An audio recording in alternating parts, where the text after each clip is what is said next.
Heraldo Podcast, un lugar para tus oídos. Es altamente probable que ustedes hayan visto West Side Story, Amor sin barreras, le decían nuestras abuelas, porque era el título que recibió en los cines mexicanos, y antes de eso en los teatros, porque fue un musical de Broadway originalmente, y seguramente, bueno, pues conocen canciones como América o como I Feel Pretty, o conocen el mambo que bailan los Jets y los Sharks en el gimnasio escolar.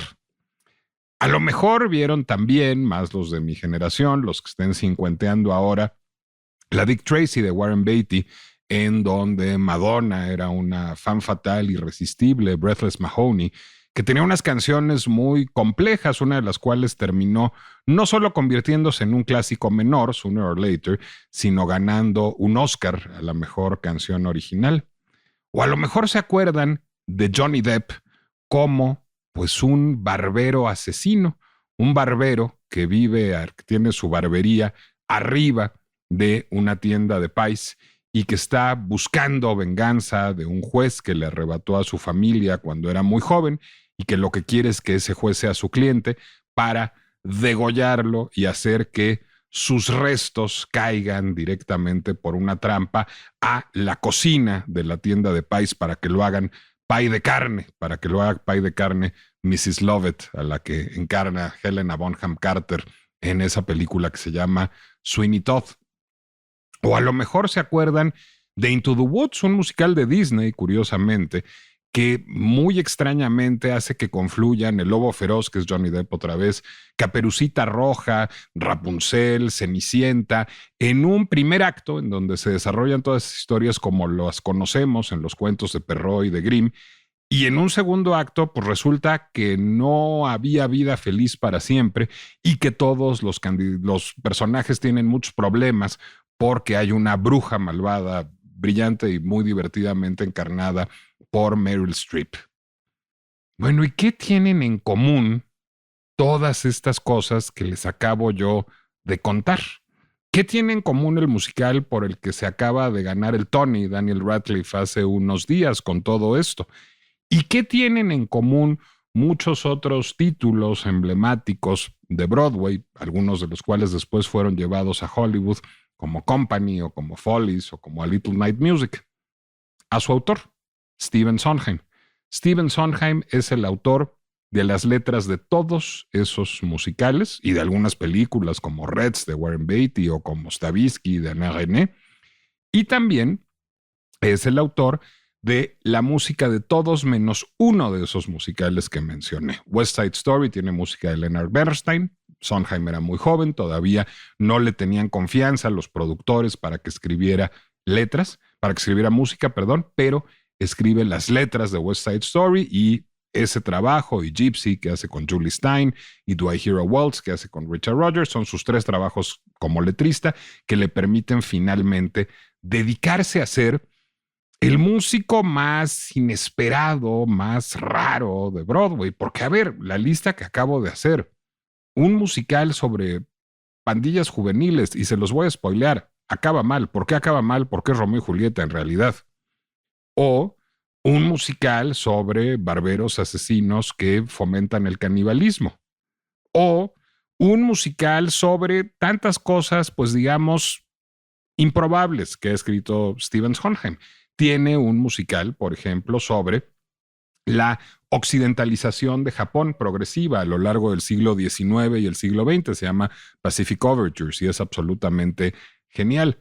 Follies es un musical sobre, pues, digamos, la imposibilidad de la nostalgia, sobre cómo nuestros recuerdos del pasado siempre están teñidos de un ala de glamour y de felicidad que se revela vana y que nos viene a perseguir en el fracaso de nuestras vidas actuales.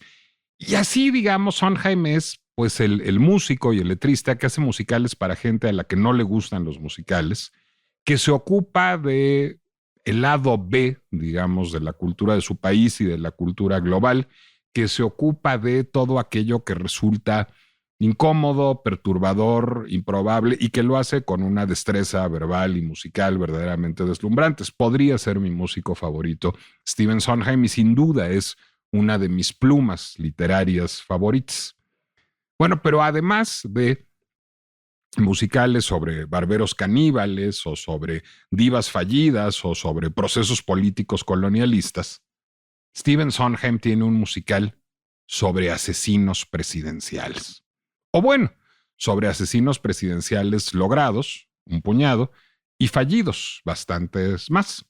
Originalmente Assassins, que Sondheim escribió con John Whiteman es el autor del libreto, iba a empezar con la historia de Julio César e iba a pasar por Charlotte Corday y por muchos asesinos a lo largo de la historia de la humanidad. Pero conforme fueron depurando el abanico, digamos, temático del musical, que se llama Assassins, les decía yo, asesinos, decidieron concentrarse primero solo en Estados Unidos y después solo en las personas que han intentado matar a un presidente de la República, a un presidente estadounidense. Nombres que nos resultan pues, vagamente familiares, algunos más como John Wilkes Booth, algunos menos como Lynette Squeaky Fromm y algunos muchísimo más como Lee Harvey Oswald, a quien por supuesto corresponde la escena final de Assassins y el clímax dramático de la puesta en escena. Y el musical resulta particularmente interesante por cómo está estructurado. Assassins comienza en una feria como de carnaval, digamos, en una feria popular de estas itinerantes, en donde, como en tantas ferias populares estadounidenses, hay un tiro al blanco. Y en el tiro al blanco, lo que se le ofrece a mucha gente que pase por ahí es la posibilidad de olvidar sus problemas, de olvidar sus carencias, de olvidar aquello que la atormenta, disparándole a un presidente.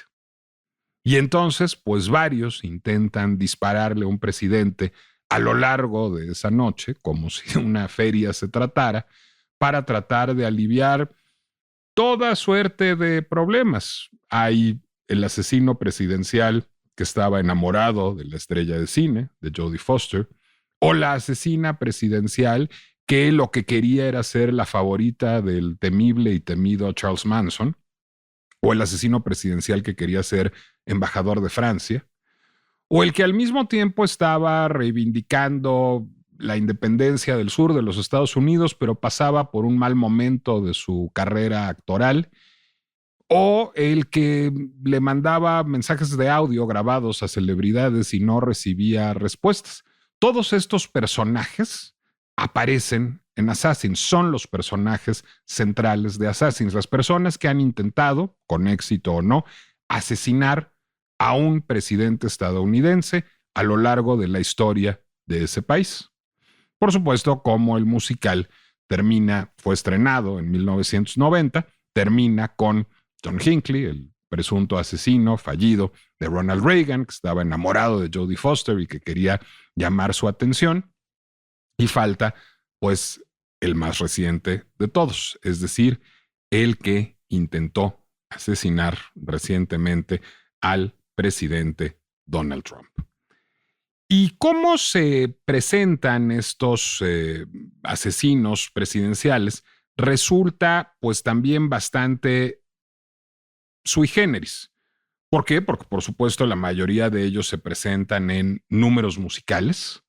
Estos números musicales abrevan de toda la historia de la música popular estadounidense. Alguno lo que hace es adaptar directamente una marcha de John Philip Sousa, pero tenemos baladas populares, tenemos marchas militares, tenemos canciones pop particularmente hermosas, como de los Carpenters de los 70, justamente para expresar la devoción de quienes quisieran ganar el corazón de Charles Manson o de Jodie Foster a partir de un asesinato presidencial. Sondheim lo que hace es recorrer toda la historia, 200 años de historia de la música popular estadounidense, para darles voz a sus personajes. Y hay un hilo conductor entre todos sus personajes. Lo de menos son las críticas actorales o el reflujo estomacal o el amor de Jodie Foster o la adhesión a Charles Manson. Lo más importante que comparten estos personajes, y la lectura que hacen Sondheim y Whiteman de ello creo que es muy inteligente, es la idea de que no les dieron el premio. Si la gran metáfora que establece Sondheim al principio de Assassins es Estados Unidos como una suerte de feria, en donde uno se puede llevar un premio, se puede llevar la muñeca rubia o se puede llevar la Casa Blanca. Estos son los personajes que no se llevaron el premio.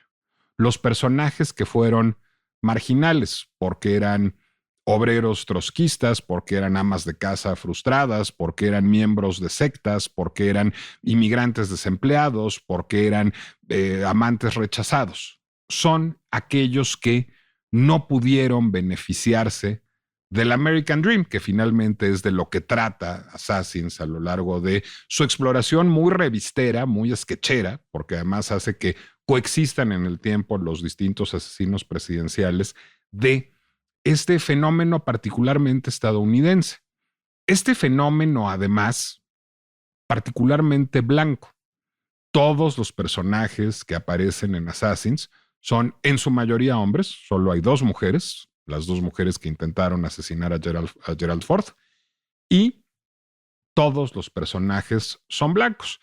Y algún crítico teatral en alguna reseña contemporánea a su estreno de Assassins se estrena además durante la Guerra del Golfo Pérsico, decía que no le sorprendía que todos los personajes fueran blancos, porque, digamos, la cultura estadounidense y la sociedad estadounidense de alguna manera hacen que los blancos tengan pues mayores expectativas. Lo que decía este crítico es, la mayoría de las mujeres y todas las minorías étnicas pues no creen que el sueño americano se les va a cumplir. Los hombres blancos sí. Y esos hombres blancos se descubren de pronto no candidatos al premio, no capaces de llevarse el oso de peluche o la muñeca rubia o la Casa Blanca.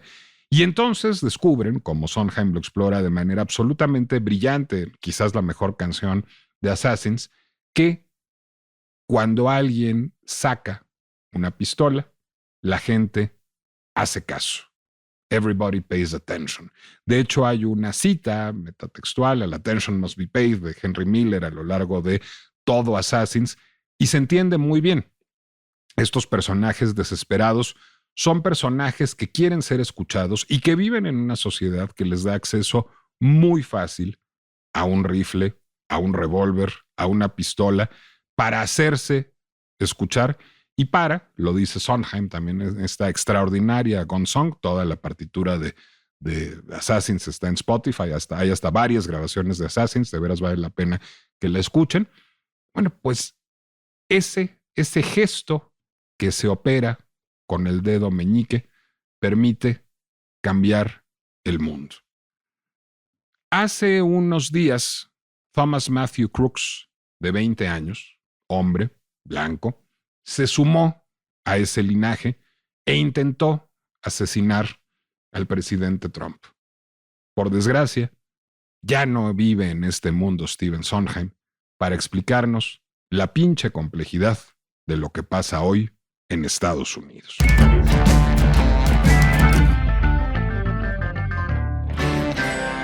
Soy Nicolás Alvarado, me da mucho gusto darles la bienvenida a La Pinche Complejidad, el podcast del Heraldo Podcast, en donde tomamos situaciones complicadas y creo que las hacemos más, si no complicadas, complejas. Y a ver, yo llevaba semanas diciendo hacer un podcast de Estados Unidos o no.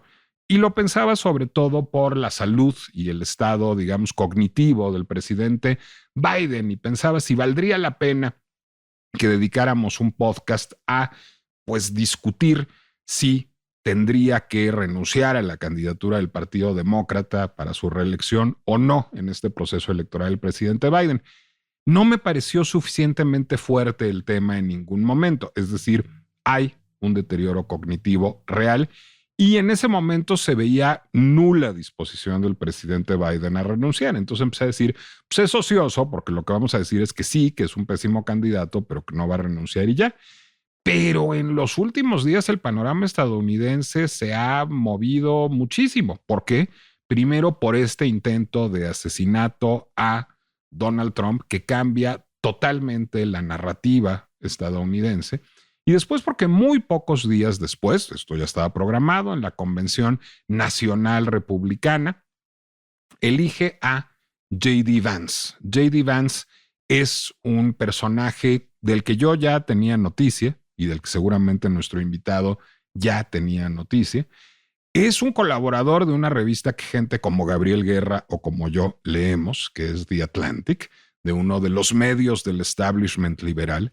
Era un detractor de Donald Trump y era un republicano y escribió un libro que yo he un poco más que ojeado, digamos, y que ahora me propongo leer de cabo a rabo, que se llama Hillbilly Elegy, que después fue adaptado al cine. Incluso Glenn Close fue nominada a un Oscar por su participación en este libro, que es una memoria de sus años de juventud como un personaje que podría ser casi un personaje de Assassins de Stephen Sondheim, como un blanco pobre, lo que se conoce como el Rust Belt, el cinturón de óxido, el viejo Midwest industrial decadente a partir de la transformación de la economía estadounidense y cómo salió de ahí para ser un graduado de Yale. Este personaje, que es un personaje muy particular, acaba de ser elegido por Donald Trump como su candidato a vicepresidente, su compañero de fórmula, a pesar de que no es, pues digamos, un trumpista de manual, pero es un converso reciente, digamos, a los postulados de Donald Trump o un oportunista a saber. Y todo esto habla de una situación que no se ha resuelto en Estados Unidos, porque leer Hillbilly Elegy, ver el intento de asesinato de Donald Trump y de pronto compararlo con Assassins, un musical que se estrenó hace 34 años, pues nos hace pensar que hay un problema que no se ha resuelto y cuya pinche complejidad está haciendo olas. Y por eso decidí conversar con un hombre que sabe de todo, mucho y de Estados Unidos un poco más. Gabriel Guerra Castellanos, columnista además de casa del Heraldo. Siempre es un placer hablar contigo, incluso para que nos expliques si de verdad las cosas siguen igualito que en 1990 y si de verdad las cosas siguen igualito que en aquellos 80 tempranos de el más reciente intento de asesinato presidencial. ¿Estamos en un Estados Unidos como el del siglo XX, querido Gabriel? Mi querido Nicolás, muchas gracias por invitarme a este podcast cuyo título, además de la pinche complejidad, me encanta, porque pues describe lo que para ti, para mí, para quienes somos medio obsesivos de la temática nacional, internacional, pues es una mañana plácida, ¿no? Una mañana plácida es una mañana pinchemente compleja. Ya Leyendo el Atlantic. De ahí ya todo va para abajo. Entonces, mira, creo que tocaste varios puntos que me llamaron la atención y te voy a contestar, pero voy a tocar algunos de esos.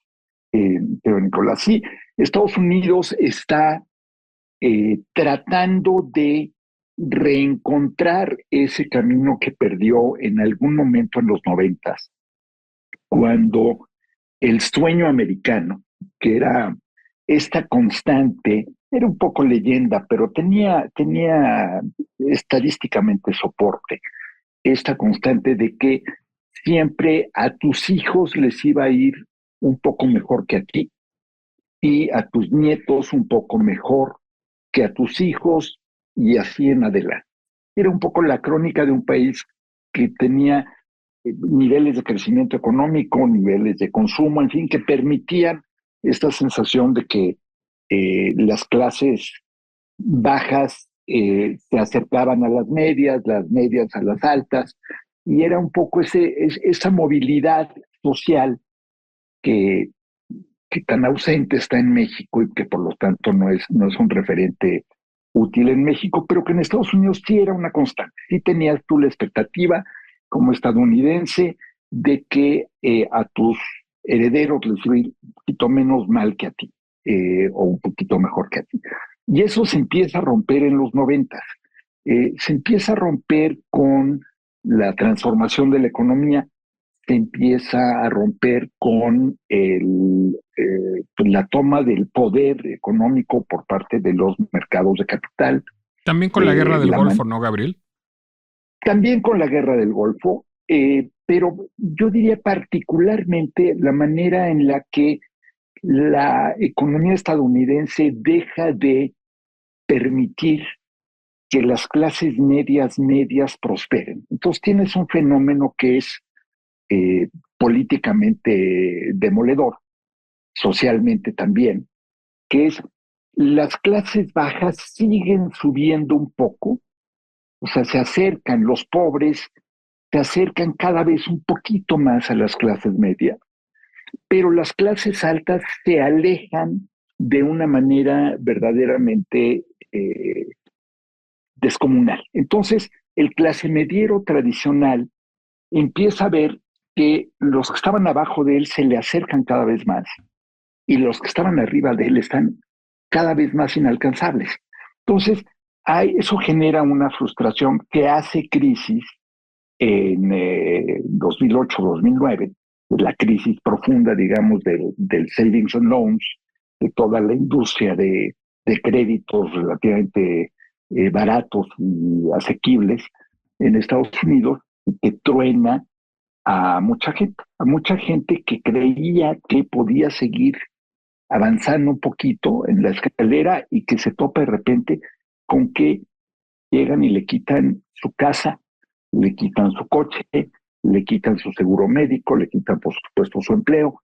Para quienes en nuestro auditorio hayan vivido o escuchado de la crisis del 94-95 en México, lo más cercano sería, digamos, esa sería la comparación mexicana, cuando de repente toda la gente que tenía algún crédito se vio posibilitada para pagar. Donald Trump le ha apostado desde un principio de su narrativa a estos americanos, los americanos traicionados por la promesa americana. Y J.D. Vance es el mejor ejemplo porque él es, y lo describe muy bien en su libro, él es de una parte de Estados Unidos a la que la promesa americana defraudó, de una parte en Estados Unidos en donde las expectativas de mejora y avance socioeconómico eran nulos, y él es una excepción. Y lo plantea muy bien en el libro, y lo plantea también en el discurso que da hace 2 días en la Convención Republicana, porque no se presenta él como el ejemplo de lo que cualquiera puede lograr, sino como la excepción, como el raro que logra lo que nadie hubiese pensado que pudiera lograr, que es que alguien, hijo de una madre adicta, de un padre con problemas de salud muy serios, y que es criado por sus abuelos, logra ir a Yale y logra graduarse de Yale y logra convertirse después en un autor de un bestseller, que es el que ya citaste. Que es un libro muy bien escrito, entre paréntesis. Muy bien escrito. Es un libro que es mitad autobiográfico, mitad tratado socioeconómico, muy interesante, que muestra una mente compleja, además, y que, bueno, te muestra un personaje que termina, y a ti estas son las grandes paradojas de la política estadounidense, termina graduándose en Yale, no ejerce demasiado tiempo, se dedica después a proyectos de lo que llaman capitalismo, venture capital, ¿no? Capitalismo de especulación. Y se vuelve el consentido de Silicon Valley. Uh-huh. Leía yo hace poco cómo lo adoptaron los grandes multimillonarios de Silicon Valley, que jamás te los imaginarías apoyando a un republicano, cómo lo acuerpan, cómo lo financian, cómo lo invitan a sentarse con Trump, ya siendo senador, y le dicen a Trump en una reunión en la que estaban el gobernador de Dakota del Norte, que era aspirante a ser candidato a la vicepresidencia, J.D. Vance, Donald Trump y un grupo de 10, 15 multimillonarios que pagaron $300,000 cada uno el boleto para ir a esa cena de recaudación de fondos. Y Trump dice, bueno, ¿y ustedes a quién creen que debería yo escoger? Y todos voltean y le dicen a este señor, a J.D. Vance. Entonces, los multimillonarios lo vemos caso de Elon Musk es muy ilustrativo. Y muy ostensible, además. Y muy ostensible y muy, en fin, es todo un caso y al rato hablamos un poco más de Musk, pero también te muestra como una transición muy interesante. Teóricamente, las mentes más ilustradas, avanzadas, educadas, liberales, progresistas de Estados Unidos, que eran los capitalistas de la costa oeste, y sobre todo los capitalistas del norte de California, han dejado de ser demócratas, se han vuelto republicanos de extrema derecha, ¿no? Republicanos que ven en Donald Trump a la opción salvadora de Estados Unidos, porque al final tienen el dinero y los medios para colocar a quien sea. Pero, bueno, esa es la fórmula. Yo nada más quiero regresar un segundo a dos cosas que decías. La primera, cuando hablabas de los que no ganan, y cómo esos son los que terminan luego intentando cometer un magnicidio. Y en esa lista de los que no ganan, fíjate, el primero de la historia registrada, me viene a la mente, es un señor que se llamaba Caín. No sé si te suena. Hombre, vagamente. Y competía por un premio, y ese premio era el favor y el reconocimiento divino con Abel. Los dos le hacen una ofrenda, cada uno le hace una ofrenda a Dios. Y Dios escoge la de Abel. Y si le creemos a José Saramago, de gran escritor portugués que tiene un libro fantástico que se llama Caín, y le creemos a la versión de Saramago, Caín dice, ¿pero cómo? ¿Por qué me rechazaste? ¿Por qué me obligaste a matar a mi hermano rechazando mi ofrenda? Entonces, la hipótesis es desde entonces, fíjate nada más, desde el comienzo de la humanidad, de que el desprecio es el mayor motor del asesinato.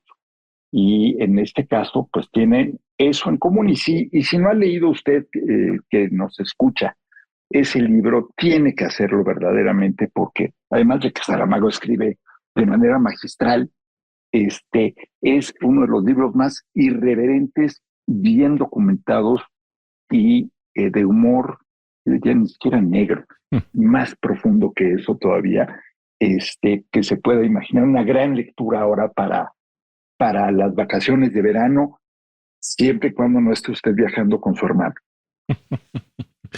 Déjame regresarme al universo teatral y contarte del estreno de Assassins. Assassins es el primer musical de Sondheim que se estrena en un teatro off-Broadway. Hay una práctica que además se va haciendo cada vez más frecuente en el teatro estadounidense, de más que estrenar fuera de la ciudad, estar una temporada off-Broadway en donde los costos son menores y los riesgos son menores, y una vez que está listo un musical o una obra de teatro, trasladarlo a un teatro grande de Broadway.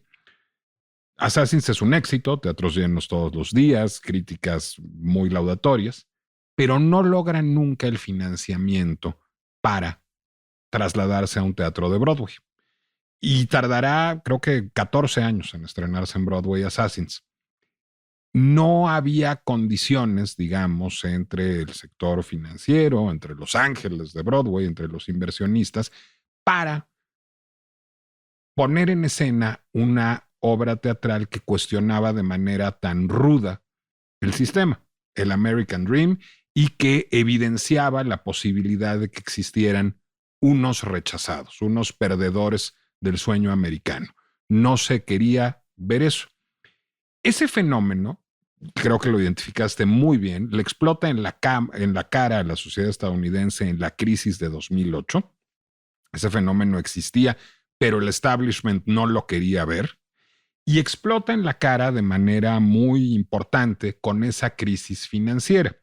Si me provocas, y supongo que vas a estar de acuerdo, esa crisis financiera es la que, digamos, trae el triunfo de Donald Trump, Donald Trump es una figura muy polarizante, es una figura muy estridente, es además un falso vocero, digamos, de los perdedores. Donald Trump es por definición un ganador, es decir, es alguien que nació en la clase media alta, se volvió un mega rico y es un tipo de formas, digamos, muy patanosas. Es un tipo que tiene, que muestra que incluso cuando se empeña Brioni puede hacer feos trajes, porque qué feos trajes son los trajes de Donald Trump, pero son Brioni. Es decir, y es un hombre que tiene un templo al bling, que es la Trump Tower, esa torre dorada, espantosa en medio de la Quinta Avenida que albergó durante muchos años la boutique de Gucci. Es decir, no es uno de los perdedores, pero tiene una retórica tan incendiaria que logra ganar. Llega a la Casa Blanca y sin embargo pierde, logra polarizar al país, pero logra partirlo, ese sí, por la mitad, no como México, y que gane Biden, que sí, digamos, es una figura nulamente carismática y que es un curita, finalmente. Biden no logra resolver la crisis de las élites estadounidenses y no logra resolver la crisis del proyecto liberal democrático, y de alguna manera estamos de vuelta en el punto de partida. A mí me llama mucho la atención el intento de asesinato a Trump. Por supuesto, no participo de esas teorías conspiranoicas que a todos nos tocaron en la comida familiar del domingo pasado, en donde seguro fue un autoatentado. Nadie se hace autoatentados con balas que le zumban al lado de la cabeza y que lo pueden dejar muerto de manera instantánea, o peor, con muerte cerebral.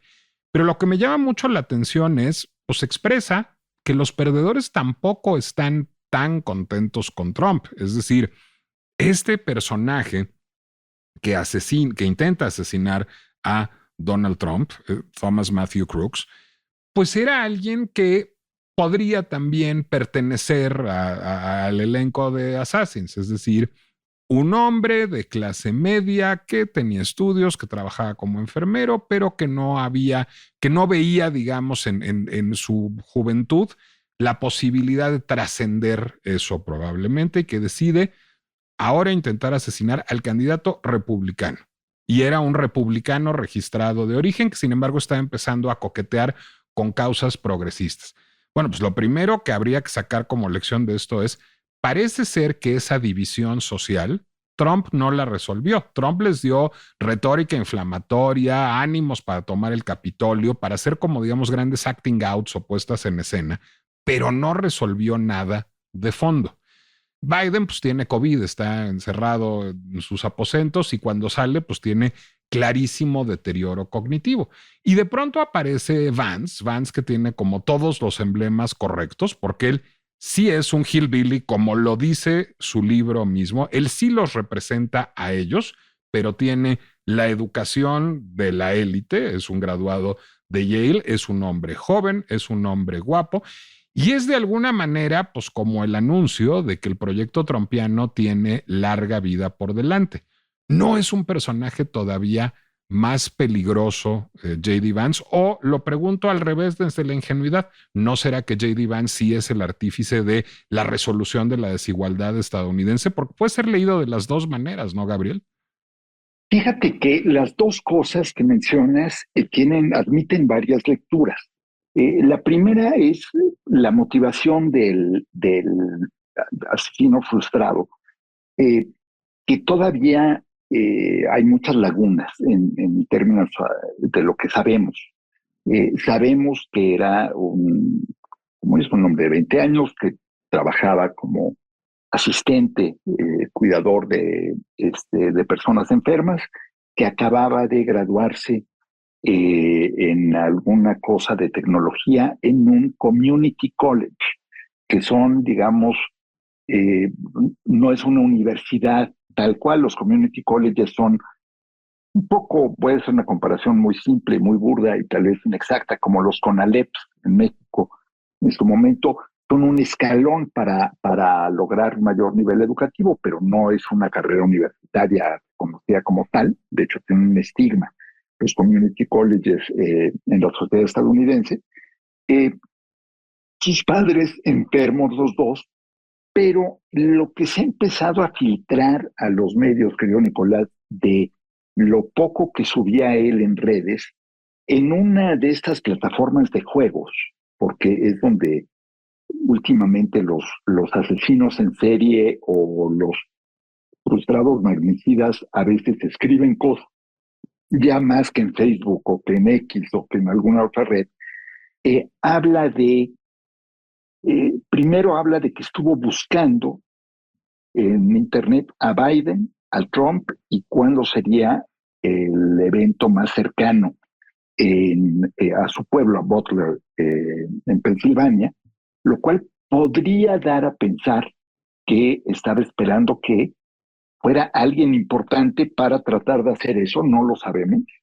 Eh, Puede ser también un tema de enfermedad mental, que en Estados Unidos es muy prevalente en todo el mundo, pero en Estados Unidos el descuido y la desatención a las enfermedades mentales, sumado a la facilidad para obtener armas de alto poder, prácticamente sin ningún control, pues es una suma explosiva.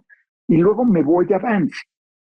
Vance es todo eso que dices, pero se casó con una mujer hija de inmigrantes de la India, hindú, que es una abogada muy exitosa, que nunca se ha dedicado a la política, que no es para nada el estereotipo de la mujer republicana o de la mujer trumpiana, vamos a decir. Te interrumpo. Tú también leíste la reseña del vestuario de la mujer de Vance en la Convención Nacional Republicana que hizo la crítica de moda del New York Times. Del New York Times ayer, y es fantástica. Es fantástica, ¿no? Compártenosla, es buenísimo. Porque lo que dice básicamente el New York Times en su sección de estilo, porque entonces los grandes medios europeos, estadounidenses, encuentran la manera de que cada uno de sus distintos segmentos o de sus distintas secciones se ocupe de un tema. Y aquí dicen a la que escribe sobre estilo, que hace 2 semanas había escrito acerca de qué tan reveladores o no deben ser los vestidos de verano, y antes de esto había escrito acerca de si era correcto o no usar un bikini después de los 50. Se ocupa de ella, y básicamente el que dice es, a ver, aquí está una señora a la que la moda le tiene absolutamente sin cuidado, está muy bien vestida, pero la moda la tiene sin cuidado. El look republicano, trumpiano, la tiene absolutamente sin cuidado. Pero además es una mujer muy morena, de pelo negro, largo, guapa, pero con vida propia, que presume cuando presenta a su marido en la convención, presume que para conquistarla o para enamorarla todavía más, Vance aprendió a cocinar comida hindú y accedió también a cocinar vegetariano, porque ella es vegetariana, lo cual te da una imagen muy distinta del hombre trompiano, macho, que va y busca a la güera despampanante para casarse. A ver, Gabriel, en el libro habla de sus perros, largamente. En el libro se pinta él mismo yendo a Walmart a comprar juguetes para donar a los niños que no tienen el privilegio de tener una Navidad, pero yendo él personalmente y ponderando qué juguetes comprar y qué juguetes no comprar para afectar lo menos posible al desarrollo de esos niños en términos familiares y de la violencia que puedan tener en sus hogares. Es decir, el libro es un libro, voy a decir algo terrible, padre, es decir, es un libro conmovedor, inteligente, y que por algo hizo las delicias del establishment liberal estadounidense y lo convirtió en colaborador del Atlantic. ¿No hace eso todavía más peligroso a Vance?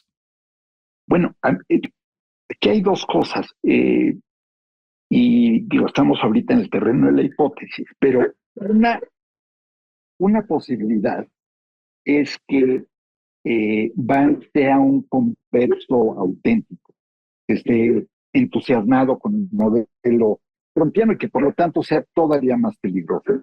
Sus Porque, compañeros del Atlantic no se la creen nada, les parece un oportunista. entonces, o puede ser un oportunista, puede ser alguien que descubrió los encantos de la política, porque la política no le interesaba antes, la descubre y la política es medio adictiva. Y él, pues recordemos, viene de un entorno de una madre adicta y esas cosas, pues cuando no se heredan, sí se inculcan. Es decir, las personalidades adictas tienden a trasladarse generacionalmente. Entonces, a lo mejor se volvió un adicto al poder, a la fama, a los reflectores. No lo sabemos. Tiene este lado muy humano, tiene este lado, y regresando a la reseña del New York Times, acerca de su esposa, cómo entran de la mano, cómo se abrazan, en fin, es un rompe con muchos de los estereotipos, digamos, del político americano de derecha convencional y sobre todo de derecha trumpiana, rompe con, o sea, su discurso no es el discurso de los fracasados, al contrario, es un discurso muy incluyente, pero en el que sí se suma a la ola antimexicana, incluso manipula, porque en el libro él cuenta cómo su madre pues se volvió adicta porque empezó ella misma a traficar con medicamentos y ahora en sus comerciales de campaña insinúa a él que ella cayó víctima de las drogas por culpa de el tráfico desde México, lo cual es inexacto, por no decir que es una mentira flagrante. Entonces puede ser un oportunista. Si es un oportunista, yo le creo más y confío más en los oportunistas y en los cínicos que en los fanáticos. Eh, Trump un poco es eso, pero Trump lo que pasa es que se cree sus propias mentiras. Y la gran duda que puede ser existencial para nosotros, Nicolás, para nosotros, para México y para buena parte del mundo, es si Vance va a ser una influencia moderadora o que radicalice todavía más a Trump y a su movimiento. Y esto es lo que podría preocupar. Yo no creo que sea de los que tomaron el Kool-Aid. Esta es una referencia para viejitos y para viejitos que siguen además la historia de las religiones extremas y absurdas. El Kool-Aid fue aquello que Jim Jones hizo que sus seguidores se tomaran un Kool-Aid envenenado. En Waco. Recordarás en Jamestown. No, en Jamestown. En Jamestown, tienes toda la razón. Y murieron, no sé, un centenar por lo menos. Pero entonces cuando decimos que alguien se tomó el Kool-Aid es que se compró toda la fábula, toda la mentira, toda la fantasía. En este caso, yo no sé si J.D. Vance se tomó el Kool-Aid trumpiano o si nada más está haciendo como que sí para apropiarse del movimiento. Pues sería muy interesante que terminara un hombre con conciencia social y de clase secuestrando al movimiento más clasista y extremista en la historia reciente de los Estados Unidos. Lo malo es que en cualquiera de los dos casos México sigue quedando en un muy mal lugar ahí. Me hiciste varias provocaciones, pero la primera que voy a tomar es la de la edad.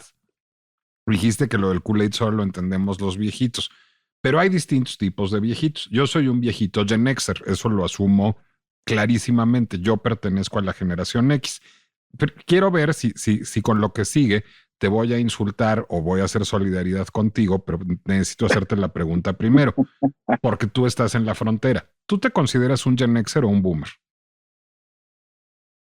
Yo creo que estoy más cerca de ser un Gen Xer. Te confieso que no lo reflexiono demasiado.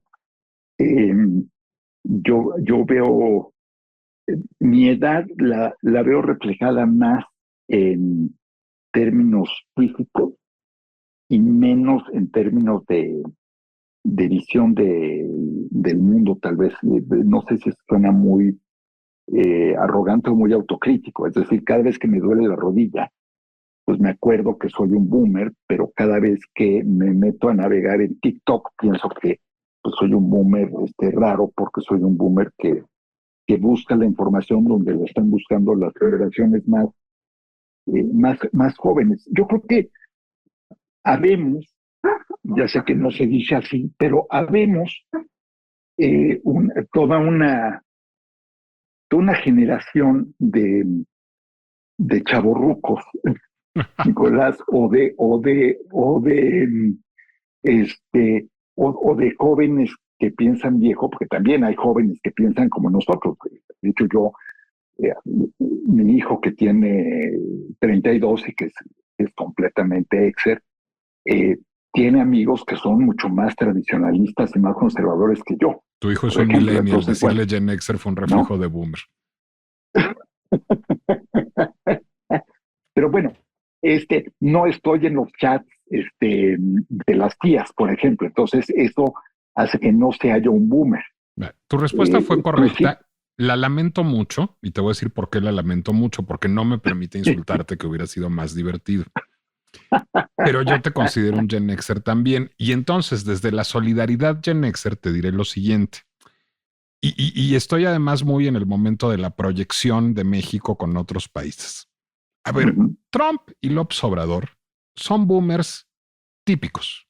Es decir, sí, son histriónicos, son echados pa'lante, son muy alfa, son machos, son provocadores, son bullies. Esa generación es muy así. Yo sé que tú eres un boomer por edad, pero toda tu actitud es muy Gen Xer en efecto. Trump y López Obrador, como tantos otros líderes en el mundo, como Orbán, como Erdogan, como Maduro, como Modi, son boomers de manual, digamos. Sí. Claudia Sheinbaum o J.D. Vance. ¿Quién es Claudia Sheinbaum? A ver. Pues alguien que se parece. No te la imaginas perfecto platicando con J.D. Vance. No se te hace que se parecen muchísimo. Y ahí va. Y creo que se llevarían, además, porque yo creo que los dos son, perdón por el anglicismo, son policy nerds, los dos.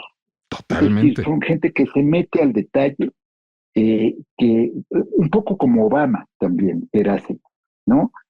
Se meten al detalle, se saben absolutamente cada pedacito de información que hay que saber sobre el tema en cuestión, y creo que pueden hacer muy buen clic en ese sentido. ¿Yo qué esperanza tengo? Mira, López Obrador logró algo que parecía imposible.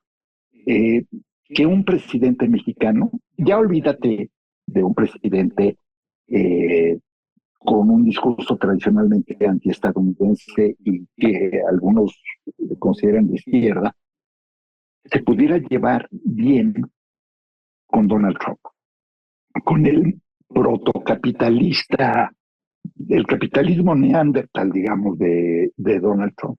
Y no solo logró llevarse bien con él, ha logrado que la mayor parte del discurso de esta campaña de Trump se enfoque sí en la frontera sur, sí en los indocumentados, sí en los asesinos violadores, pero ya prácticamente nunca dice él que sean mexicanos. Allá hay un cambio. Y no se mete con el gobierno de México y no le hace bullying como sí se lo hizo a Peña Nieto, que Peña Nieto tuvo que aguantar vara, como se dice, y la verdad logró sacar adelante un momento muy difícil Peña Nieto, pero el presidente López Obrador logró hacerse cuate de Trump, le cae bien. Porque los estilos personales son muy parecidos.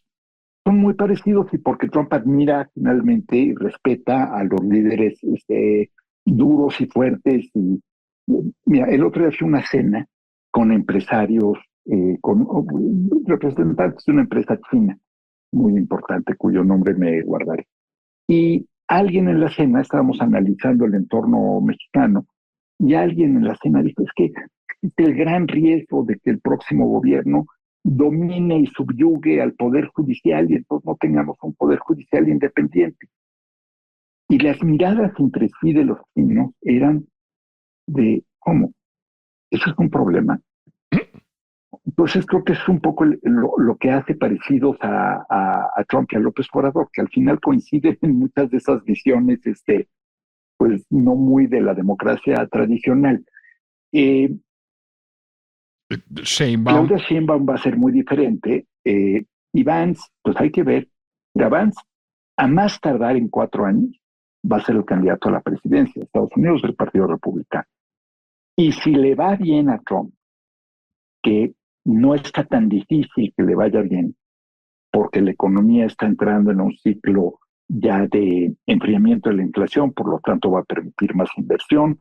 Es muy probable que la política de Trump frente a Ucrania sea mucho menos condescendiente con los ucranianos y que por lo tanto obligue a algún tipo de arreglo, lo cual le ahorraría a Estados Unidos miles y miles y miles y miles de millones de dólares. No sé en Medio Oriente qué pueda lograr, no me lo quiero imaginar además, porque si de por sí ya Israel está incurriendo en todo tipo de excesos, Trump los va a auspiciar, pero esa no le cuesta tanto a Estados Unidos, la de Ucrania sí. Entonces, Trump podría tener económicamente un buen cuatrienio, lo cual colocaría a Vance como el favorito en 4 años. Y bueno, pues ojalá para entonces le baje un poco la retórica antimexicana, pero sí creo que puede, así como no hubo interlocución con Kamala Harris en este sexenio, se intentó al principio, y luego Kamala Harris, si fuera mexicana, diríamos que fue al ISSSTE y le dieron 4 años más de incapacidad, ¿no? Porque desapareció del mapa por completo, ¿no? ¿Te acuerdas? Estuvo 6 meses, estaba en todo y vino y luego desapareció. No, es testimonial.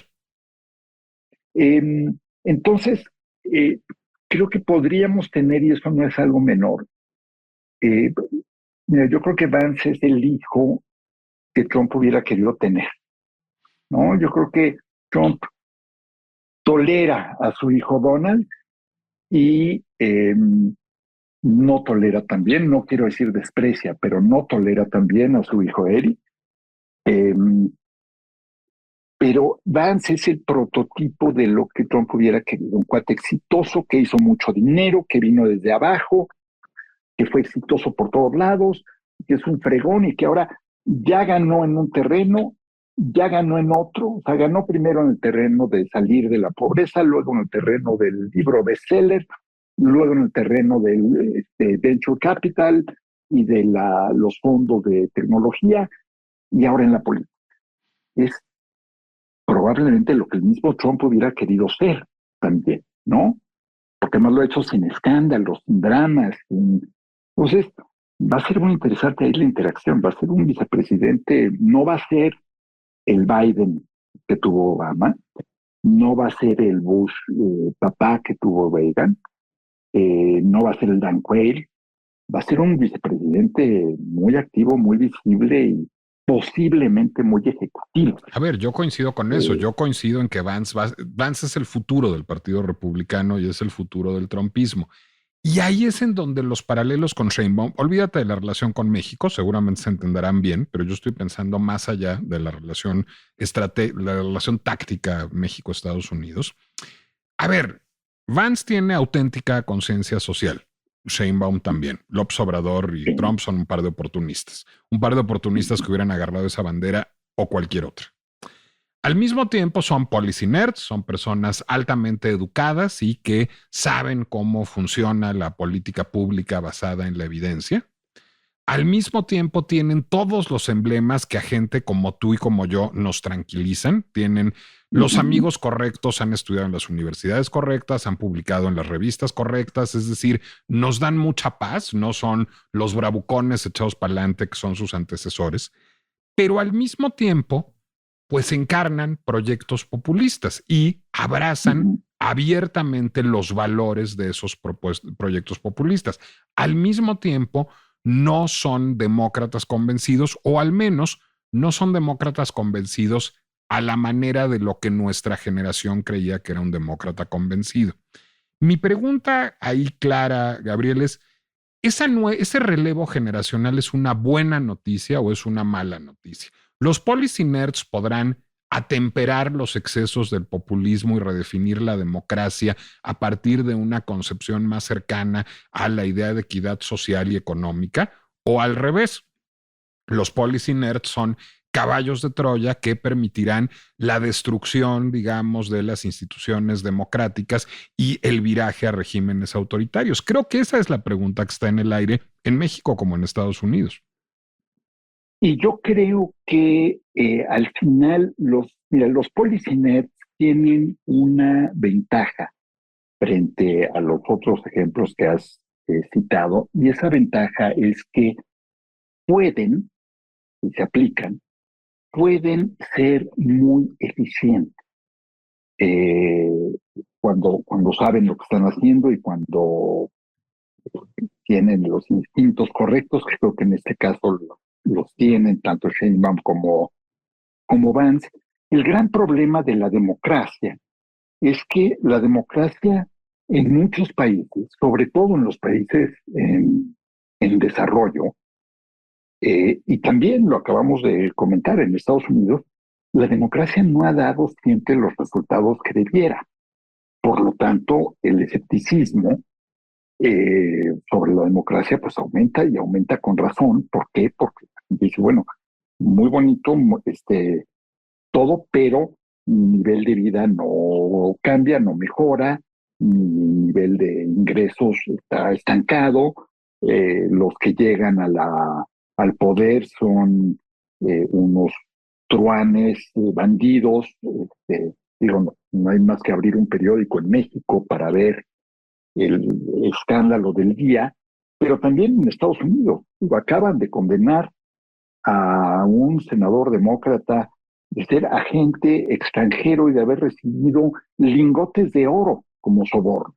Esto ya es, ¿no? O sea, ya ni siquiera Shendy Llegón, que tenía su casa empapelada de billetes, este hombre recibió lingotes de oro. Entonces, la crisis de la democracia yo creo que es muy grande, y los únicos que la pueden salvar son los tecnócratas, los policy nerds, o sea, los tecnócratas con sentido social. O sea, tú imagínate que López Obrador hubiera tenido la combinación de ese conocimiento profundo de México a nivel ras de suelo, que le dio el haber recorrido el país tantas veces, porque sí entiende muchos de los problemas. Sus diagnósticos suelen ser muy acertados. El problema es que no tuvo nunca esa visión no de 10,000 metros de altura, no, de 2,000 o 3,000, que le hubiera permitido ver tantito el mediano plazo, le hubiera permitido ver el riesgo de romper un sistema como el de distribución de medicamentos, por tomar un ejemplo, sin tener algo probado y listo para sustituirlo. El problema de ahorita de la reforma judicial es indispensable en este país. Tenemos es una tragedia nuestro sistema de justicia. Sí, nada más no esa reforma judicial. Exactamente, esa reforma no va a funcionar porque no ataca los temas de fondo. Entonces, de nuevo, tiene el diagnóstico correcto. Tiene cáncer. El sistema de impartición y procuración de justicia tiene cáncer avanzado, terminal. Hay que entrar con quimioterapia, hay que entrar con radioterapia y hay que entrar con bisturí, las tres al mismo tiempo. Para quienes hayan padecido esa terrible enfermedad, creo que son las tres analogías correctas. Hay que entrar con las tres bazucas. Ok, sí, pero ¿para lograr qué? Y entonces el problema de no ser un nerd, un policy nerd, es que no te metiste a estudiar las implicaciones y las posibles soluciones. Pero el problema va más allá de no ser un policy nerd, Gabriel. El problema también tiene que ver con una visión centralista del gobierno. Es decir, un poco la idea que a López Obrador le gusta es la de un ejecutivo hiper fuerte, en donde pues, el legislativo sea un poco su oficialidad de partes y el judicial lo joda lo menos posible. Pero curiosamente, eso muy probablemente sea lo que la mayoría de la gente quiere. Esa es la otra paradoja, porque la mayoría de la gente en México y en América Latina, y lo estamos viendo en Argentina con impactos dramáticos, pero lo vemos en las encuestas de Latinobarómetro, el valor que la gente le da a la democracia es cada vez menor. De nuevo, porque las democracias no les han resuelto temas de fondo. Y entonces, pues tienes el peor de los mundos, porque tienes a aspirantes a, pues si no dictadores, a hombres fuertes, mencionaste a varios, y la gente dice, pues mira, si me das resultados, juego, ¿eh? O sea, tú ahorita, ¿cuántos somos los que nos preocupa el impacto de la reforma judicial o de la sobrerepresentación en México? La gente lo que dice es, tú dame algo que reduzca sensiblemente la corrupción, estabilice la economía y mejore los niveles de ingreso, y con eso, por mí, quédate con todo el poder concentrado. Y en Estados Unidos no creas que es muy diferente. Y sin embargo, tenemos un intento de asesinato a Trump. Es decir, Trump no está dando del todo esa respuesta, ¿no? No, y espanta y asusta a mucha gente, aunque, de nuevo, el fallido asesino, no, seguimos sin saber. Yo ahí sí soy más cauteloso, porque seguimos sin saber si es un tema de salud mental, si es un tema de llamar la atención, hay versiones muy discordantes acerca de si era víctima o no de bullying, hay versiones muy discordantes acerca de si tenía una vida social activa o no. En fin, no estamos seguros de si era el nerd de la escuela o el buleado de la escuela, que son dos cosas distintas. Ya dijimos la palabra nerd demasiadas veces para un podcast. Me parece que ya excedimos el límite permitido por la legislación mexicana acerca del uso de las palabras nerd, pero no sabemos en este momento, querido Nicolás, si es un muchacho que estaba enfermo, si es un muchacho que quería llamar la atención, si es un muchacho que tenía una agenda política. No hay indicios de ello, de una agenda política extrema, digamos. ¿Te parece un hecho aislado o un síntoma?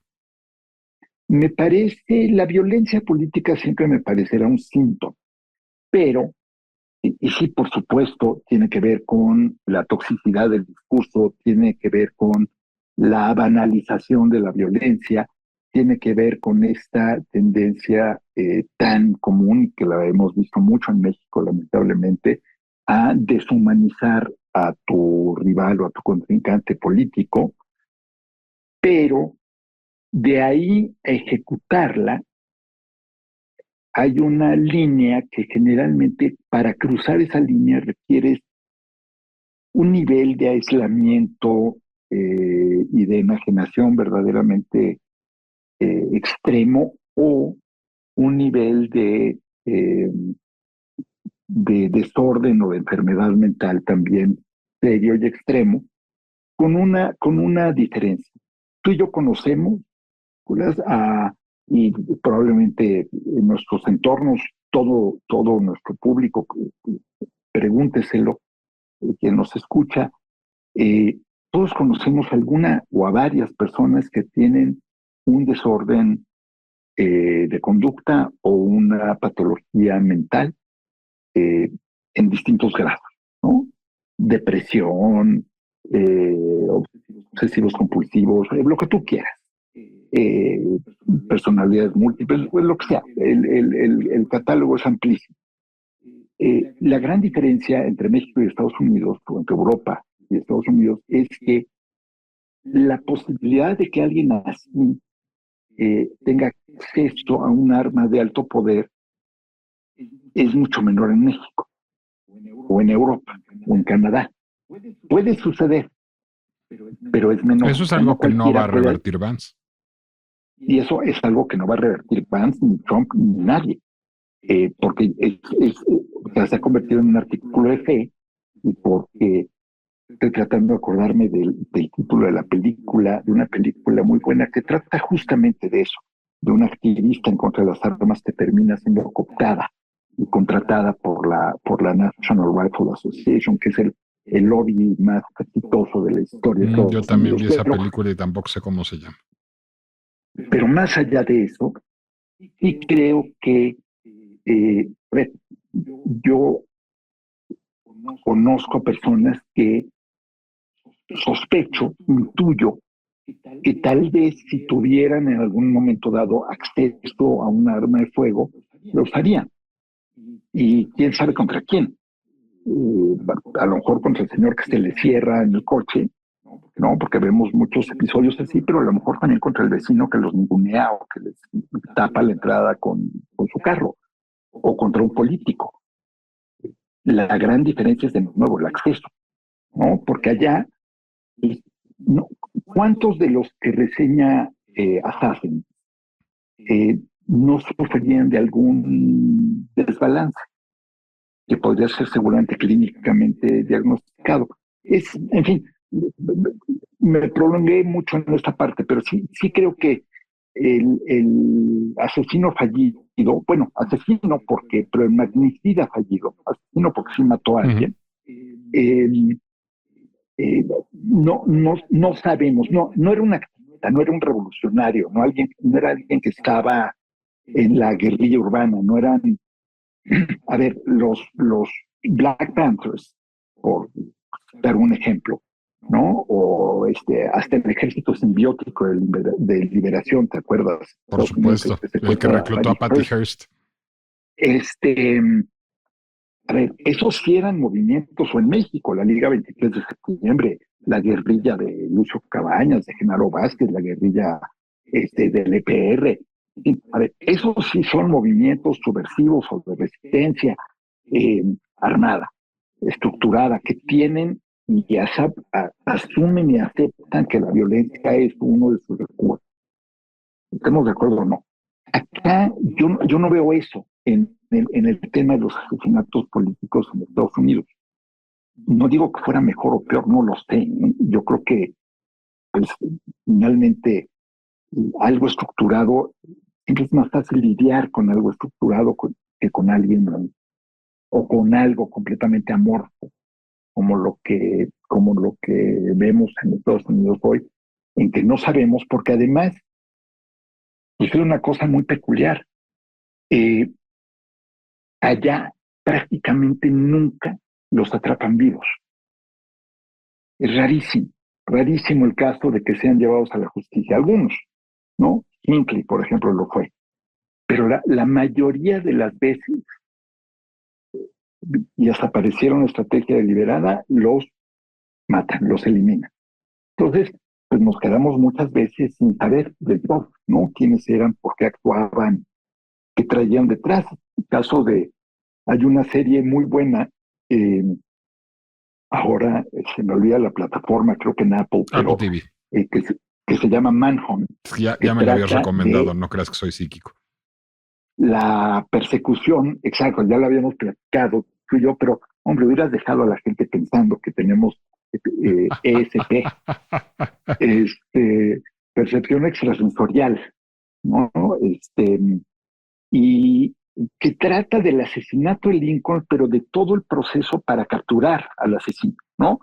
Y bueno, y ahí sí te puedes armar una imagen muy clara de qué era lo que motivaba a John Wilkes Booth, al actor ilustrado. En el caso de estos otros, pues nos quedamos con la duda, ¿no? De realmente qué querían y por qué lo querían. ¿Es un síntoma de patología social estadounidense? Sin duda. Deterioro, sin duda. Yo creo, Gabriel, que la pregunta pinchemente compleja a hacerse en este momento, más que si fue autoatentado o no, o si la culpa es de los republicanos o de los demócratas, es cuáles eran las motivaciones de ese asesino, y seguramente la investigación arrojará alguna luz. Gabriel Guerra, de verdad, gracias por haber discutido la pinche complejidad de la situación que atraviesa Estados Unidos con nosotros. Hoy cuéntame, ¿qué día te podemos leer en el Heraldo y dónde más te podemos leer y ver y seguir en redes sociales? Gracias. Nicolás, me pueden leer en el Heraldo todos los martes en una columna que se llama Apuntes de Guerra. Me pueden ver y escuchar los miércoles en la mañana en ADN 40, por ahí de las 7:30, y a mediodía en MBS Radio. Y en redes, en X soy Gabriel Guerra C. En las demás soy Gabriel Guerra Castellanos. Y si alguien comparte mi gusto por la comida y por los antojitos y por los animales, mi cuenta personal de Instagram, digamos la de mis gustos, se llama Guerra de Antojos, todo seguido, y ahí verán perros, caballos, pájaros, comida, antojitos, la torta de milanesa, tlacoyo, sí, perros vivos y reses muertas. Exactamente.